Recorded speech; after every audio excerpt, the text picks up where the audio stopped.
Les ingrats ont une force apparente qui fait parfois douter l'homme généreux. Mais face au pouvoir de la générosité, l'ingratitude finit par emporter les ingrats. C'est en donnant qu'on reçoit. Hello les amis, j'espère que vous allez bien. Moi ça va très bien, semaine très chargée, mais j'ai pu récupérer un peu, donc ça va. Pour ceux qui ne me connaissent pas, je m'appelle Dan et je m'interroge sur la vie d'adulte.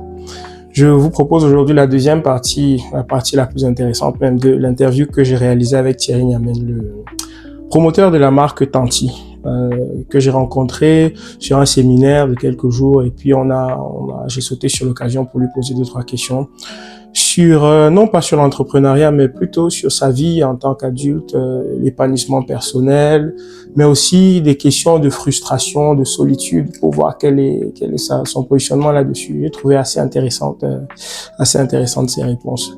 Je n'en dis pas plus pour le moment. Je vous laisse découvrir et je vous reviens juste après. Il y a une chanson qui est sortie dernièrement d'Ashake qui dit « It's lonely at the top ».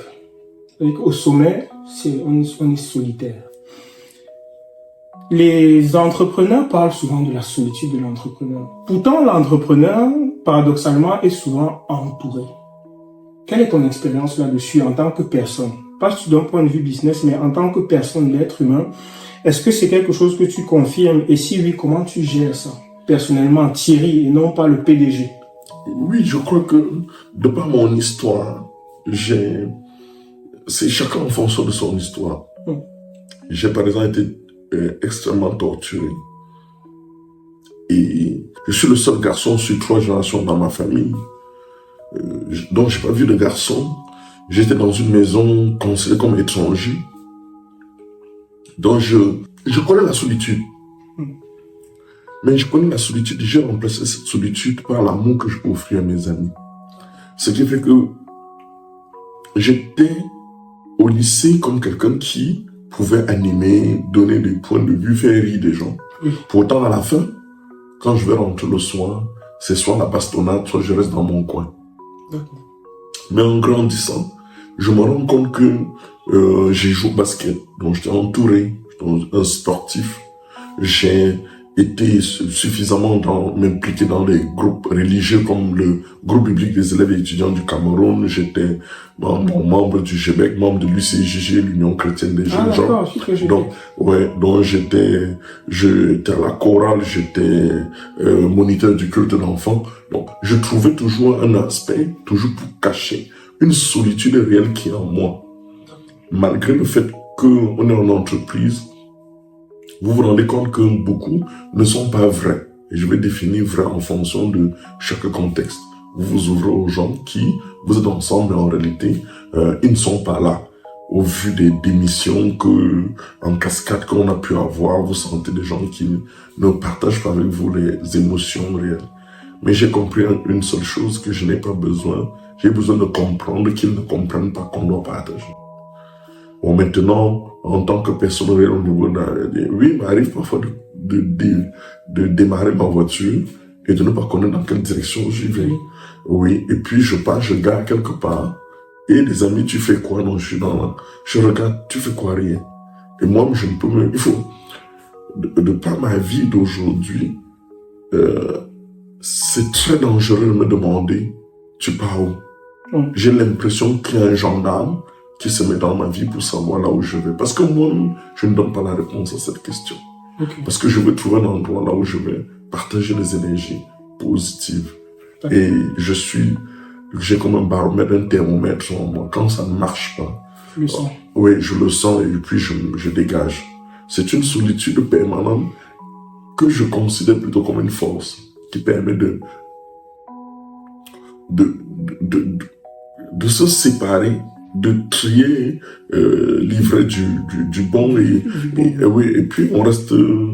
Que signifie solitude? Par moment, on peut ne pas l'être après 15 minutes de conversation, et dès que la personne ne repart, il te laisse dans la solitude. Donc elle ne peut pas être permanente, elle n'est pas constante. Il faut challenger. Parfois on se refuge au niveau de la musique, parfois moi c'était le sport.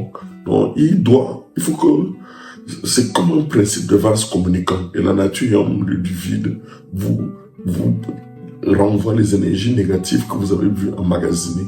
Alors, il faut l'éliminer en ne le remplaçant par une activité positive et sociale qui permet de s'entourer des personnes. Et là, on revient dans le fait qu'il faut beaucoup trier. Parce que par moment, on croit être la bonne personne. À la fin, non. Mais en réalité, est-ce que nous-mêmes, nous sommes très bons? Ça, c'est une bonne question. Oui. J'aime beaucoup le fait que tu renvoies chacun à lui-même, comme une espèce de miroir, sans poser des dictats. Il faut être comme si tu renvoies chacun à toi-même. Je suis épris de liberté. J'ai horreur de, comme le disent ceux qui... Dans mes conversations, j'ai l'impression que parfois je blesse les gens. Parce que je leur dis, je comprends pourquoi nous ne sommes pas d'accord. Mais on veut à tout prix, j'ai même dû sortir une citation que je mets souvent sur mes statuts, qu'il faut faire une différence entre la dispute et les discussions. Une dispute, c'est qui a raison. On veut chercher qui a tort. Mais pour toi, une discussion, on veut voir qu'est-ce qui est bon. Ce qui est bon pour toi n'est pas nécessairement bon pour moi. Alors accepte qu'on ne m'arrive pas à s'entendre. Et on me demande, next. Mais je dis, on ne s'entend pas sur tous les domaines. Je peux avoir un ami qui aime les boîtes de nuit. Et c'est pas parce qu'il aime les boîtes de nuit qu'on ne sera pas amis. Oui. Le jour où il va parler de boîtes de nuit, il ne peut pas me compter dessus. Oui. Mais le reste, on peut s'entendre. J'estime que ce sont les matières de la vie. Excellent, excellent. Merci beaucoup. On arrive presque à la fin.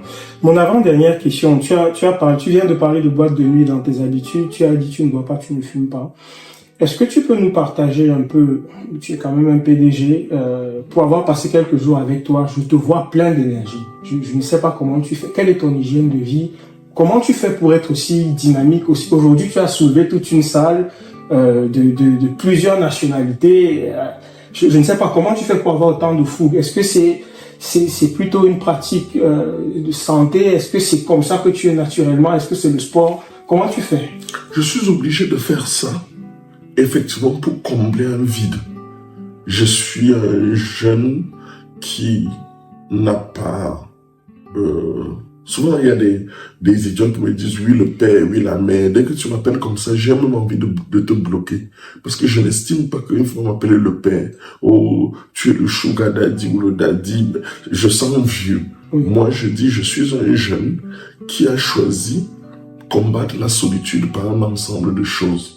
C'est-à-dire, comment je fais pour être positivement remarquable. D'accord. Alors, si je veux me faire remarquer, automatiquement, j'invente, on dit on va chanter le Happy Birthday en anglais. Et comme je connais le russe, je laisse les traces. Ce qui est sûr, il y a quelqu'un qui va dire, le monsieur qui avait, parce que n'ayant pas suffisamment de moyens sur le plan financier, j'estime que la bonne richesse est la richesse humaine.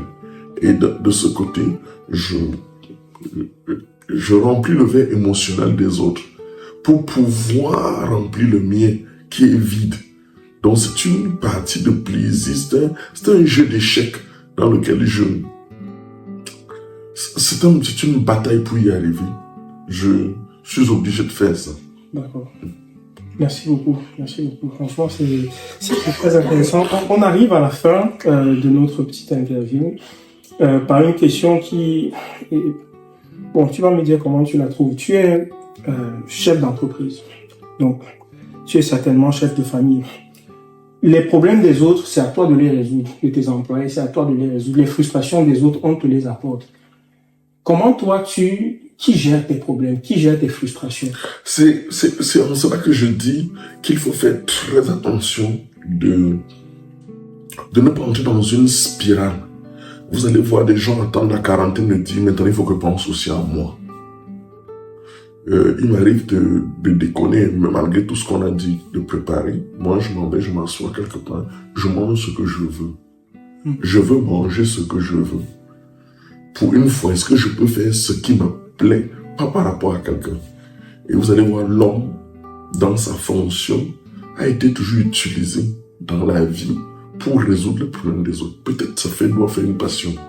Mais par moments, vous allez voir même déjà des femmes qui interviennent sur YouTube pour dire, mais arrêtons un peu de penser que ces gens-là sont des surhumains. Oui, des surhumains. Il est la banque, il est celui qui gère émotionnellement, et lui-même.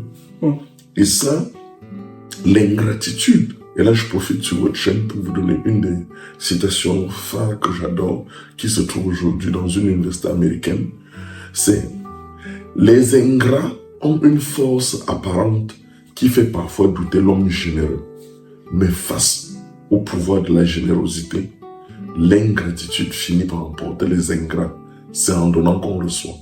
Les ingrats ont une force apparente qui fait parfois douter l'homme généreux, mais face au pouvoir de la générosité, l'ingratitude finit par emporter les ingrats, c'est en donnant qu'on reçoit. Les ingrats ont une force apparente qui fait parfois douter l'homme généreux, mais face au pouvoir de la générosité, l'ingratitude finit par emporter les ingrats. C'est en donnant qu'on reçoit. En conclusion, faire plaisir, faire plaisir. Ça veut dire que si tu crois m'humilier parce que je t'ai donné quelque chose, j'en trouve là-dedans une partie de plaisir. Parce que tant que ce ne sera plus un calvaire, je vais me recroqueviller pour être égocentrique. Parce que mon bonheur, c'est la capacité à apporter le bonheur à l'autre. Bon, maintenant, si c'est toute ma vie, vous voyez des gens, sur mon statut, c'est écrit « Fais à autrui ce que tu n'aimerais pas. Oui. Fais à autrui ce que tu aimerais qu'on te fasse. » Les rusés n'aiment pas ça. Ils veulent recevoir sans rien donner. Ils veulent t'étouffer. Ils ont toujours les problèmes, jamais les solutions. Mais il faut les écarter et considérer que on est dans le game. On dribble, on avance, on dribble, on avance, on accepte les choses. Merci. Merci beaucoup Thierry d'avoir accepté de te livrer à nous, d'avoir accepté de partager ton expérience personnelle sur cette jeune chaîne. Ça fait que quelques temps qu'on se connaît. Je suis extrêmement reconnaissant pour ton accessibilité, ton ouverture d'esprit et pour tous tes conseils. C'est moi qui vous remercie parce que chaque jour on apprend. J'apprends aussi de l'humilité. Vous savez, des gens imbus et arrogants ne passent pas sur mon chemin. Donc moi, je pense aussi que c'est 1 + 1 + 1. Il faut qu'on crée une communauté des personnes qui demain doivent être des personnes recommandables. Je voudrais être une personne recommandable. Je me bats pour être une personne recommandable. Et que certains qui, en regardant cette chaîne, peuvent trouver qu'ils ont des couacs envers moi, qu'ils me le disent inbox. Je vais m'améliorer. Et si ça ne va pas, je peux aussi m'en foutre pour pouvoir un peu sourire. Tout à fait. C'était le mot de la fin. Merci beaucoup. C'est moi qui vous remercie. Voilà les amis, nous sommes arrivés au terme de notre petite interview. J'espère que cela vous a intéressé et que vous avez pu retirer quelques petites choses. Si c'est le cas, écoutez, c'est très bien, je suis content. L'idée de cette chaîne, c'est aussi de partager et d'essayer de trouver des petites réponses ensemble aux questions qu'on se pose tous. En tout cas, moi, j'ai été très content de rencontrer Thierry, que je ne connaissais pas avant et qui a bien voulu me suivre sur ce petit exercice qu'on a fait vraiment spontanément. C'était pas du tout préparé. On a essayé de caler une petite demi-heure parmi les milliers de choses qu'on avait à faire sur un salon. On s'est rencontrés et donc ça a donné ça. Je suis plutôt quelqu'un du genre à dire, plutôt que de faire quelque chose, d'essayer de faire quelque chose de parfait, je préfère commencer par un petit truc et puis de l'améliorer au fur et à mesure. Donc c'est dans cet esprit-là qu'on a réalisé cette petite interview. Et dites-moi ce que vous en pensez en commentaire et je vous donne rendez-vous dans les prochaines vidéos pour de nouveaux sujets. Excellent week-end, à bientôt.